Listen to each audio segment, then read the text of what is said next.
কিছু কিছু কথা আছে বলতে পারি না,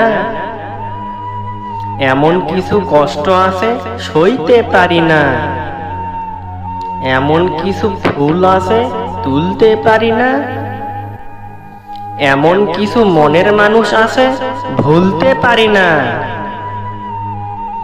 এক বিন্দু জল যদি চোখ দিয়ে পড়ে, সেই জলের ফোঁটা শুধু তোমার কথা বলে। মনের কথা বুঝো না তুমি, মুখে বলি তাই। মনের কথা বুঝো না তুমি, মুখে বলি তাই। শত আঘাতের পরেও তোমায় ভালোবেসে যায়। হ্যালো বন্ধুরা, ভিডিওটা ভালো লাগলে লাইক, কমেন্ট, শেয়ার করুন, চ্যানেলটি সাবস্ক্রাইব করে রাখুন নিত্য নতুন ভিডিও পাওয়ার জন্য, এবং আপনার প্রিয়জনের কাছে ভিডিওটা শেয়ার করে দিন। ধন্যবাদ।